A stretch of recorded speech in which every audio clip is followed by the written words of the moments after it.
اللهم صل على محمد وعلى آل محمد كما صليت على إبراهيم وعلى آل إبراهيم إنك حميد مجيد. عن يزيد بن أبي حبيب عن أبي الخير أنه سمع عبد الله بن عمرو بن العاص رضي الله تعالى عنهما يقول إن رجل سأل کہ ایک آدمی نے پوچھا سوال کیا رسول اللہ صلی اللہ علیہ وسلم ای المسلمین خیر بہترین مسلمان کون ہے؟ قال اللہ کے رسول نے فرمایا من سلم کہ جس شخص کے ہاتھوں سے مسلمان محفوظ ہو من لسانی ہی اس کی زبان سے و یدی ہی ان کے ہاتھ سے. بہترین اور کامل مسلمان کون ہے کہ جس کے زبان سے اور ہاتھ سے دوسرا مسلمان محفوظ ہو. اب یہاں پر کہتے ہیں کہ لسان زبان کو پہلے کیوں لایا ہے؟ کیونکہ زبان ایک ایسی چیز ہے کہ اس میں انسان ظاہر انسان کی بھی دکھ پہنچا سکتا ہے. غائب جو یہاں پر نہ مثال کے تو ہم دونوں بات کر رہے ہیں، میں کہتے کہ فلاں بنا تو بڑا بیکار بند ہے، اس کی غیبت کرے، اس کو بھی دکھ پہنچا سکتا ہے، اگلوں کو بھی پہنچا سکتا ہے، دوسروں کو پہنچا سکتا ہے. اس لیے میں لسان کی برائی کو پہلے ذکر کیا ہے. اور دوسرا کیا ہے؟ ید، ہاتھ کو تو ہم سامنے تکلیف پہنچے، کسی کو مثال دھکا دے دیں، کسی کو قتل کر دیں، کسی کو گالی دے دیں، کسی کو مکہ مار دیں، کسی کو گرا دیں وغیرہ وغیرہ. تو اس بنا پر زبان کی بیماریاں بہت زیادہ ہیں، زبان سے گناہ بہت زیادہ ہوتے ہیں. اس کے برعکس ہاتھ سے گناہ ہوتے ہیں لیکن کم ہوتے ہیں. اب یہاں پر ایک سوال آتا ہے کہ مثال کے طور پر اگر کوئی مسلمان مثال کے طور پر کافر کو تکلیف پہنچا دے یا جانور کو تکلیف پہنچا دے، پھر نہ اسے سب مراد ہے. کامل مسلمان، مکمل مسلمان، بہترین مسلمان کون ہے؟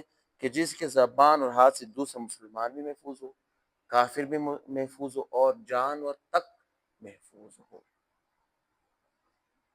اس لیے کیا واقعہ میں آتا ہے نا کہ جب حضور صلی اللہ علیہ وسلم ایک مرتبہ مسجد نبوی میں نماز پڑھنے کے لیے تشریف فرما رہے تھے، راستے میں ایک اونٹ کو دیکھا. کیا؟ اونٹ کو دیکھا. اس اونٹ نے اللہ کے رسول سے بات شروع کی کہ اللہ کے رسول، اور ایک طرف فریاد کی. اللہ کے رسول نے اس اونٹ کے مالک کو بلایا کہ تم نے اونٹ سے کیا کہ مجھ سے فریاد کر رہا ہے کہ مجھے کھانا پینا صحیح نہیں دے رہا ہے. اللہ کے رسول نے صحابی کو فرمایا کہ جانور سے کام لیتے ہو اس کا خیال بھی رکھا کرو، جانور سے کام لیتے ہو اس کا خیال بھی رکھا کرو. ٹھیک ہے نا؟ تو المسلم من سلم مسلمون من لسانه و یده. آج کل جو ہمارا معاشرہ خراب ہے اس وجہ سے، جہاں پر دو تین لوگ بیٹھ جاتے ہیں بس پوری دنیا کی غیبت شروع ہو جاتی ہے.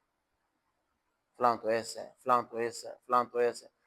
صحابہ کرام کے دور میں جب صحابہ کرام بیٹھتے تو کیا کرتے ہیں؟ نماز پڑھتے ہو. کتنی نماز آج پڑھی ہے، نوافل ادا کیے ہیں، کتنا قرآن پڑھا ہے، کتنے اذکار کیے ہیں، جہاد میں شریک ہوئے کہ نہیں ہوئے ہو، گھر میں کیسے ہے، معاملات کیسے ہیں، تہجد پڑھی ہے، روزہ رکھا ہے، نماز کی کتنا پارے نماز میں رکعت پڑھی ہے. اس ٹائم یہ ہوتا تھا. آج کے دور میں جب بیٹھ جاتے ہیں تو بس کس سے تمام کی تمام غیبت ہو جاتی ہے.